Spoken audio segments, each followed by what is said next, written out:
Adam was a delivery driver who often drove through the night to avoid traffic. One stormy evening, while driving through a remote stretch of highway, the rain became so heavy he couldn't see more than a few feet ahead. His GPS glitched, and he decided to stop for the night. He spotted a flickering sign, "Restwell Motel, Vacancy."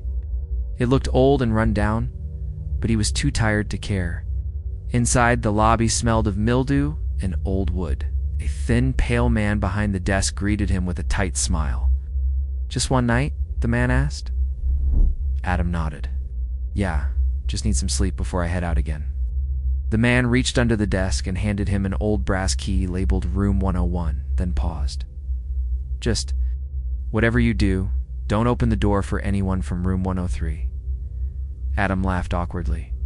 "What do you mean, just don't?" The man didn't smile, especially after midnight. Adam shrugged it off.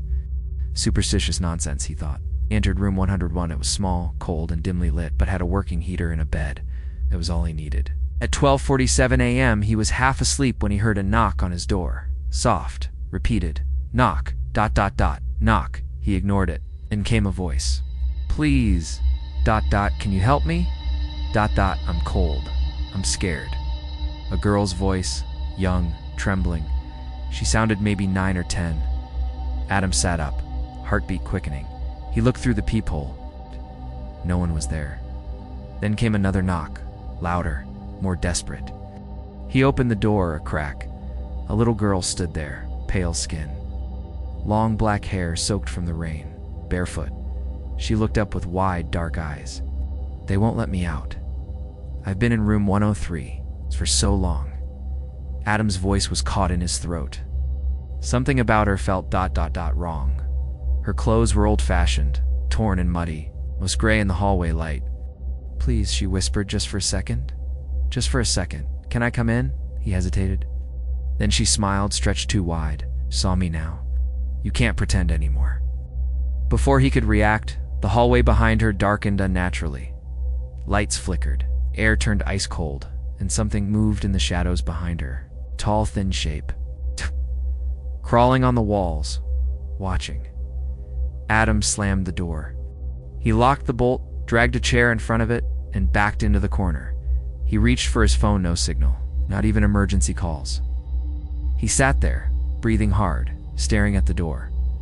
Then the lights went out.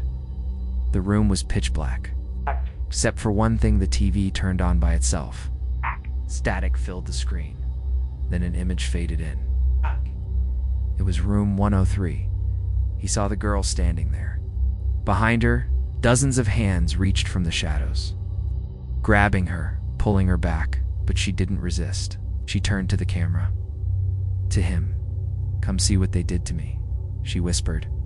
Suddenly, his door creaked open. He hadn't moved. The chair hadn't moved, but it was wide open. And standing in the doorway wasn't the girl anymore. It was something wearing her skin, head twitching. Eyes pure black, arms long and wrong, mouth open but not breathing. Adam screamed and ran into the bathroom, locked the door, sat in the bathtub clutching his bag, whispering prayers. The lights flickered in the mirror. The girl was inside it, watching. Then everything went dark. Morning came. The front desk clerk noticed room 101's key still sitting on the counter. He frowned. Cleaning staff found the room empty. No signs of struggle. The mirror had a handprint on the inside. Small, child-sized. The manager simply replaced the towels, made the bed. An hour later, a traveler pulled into the motel, exhausted from driving all night. "Got any rooms?" he asked. The clerk smiled and handed him the brass key. Room 101.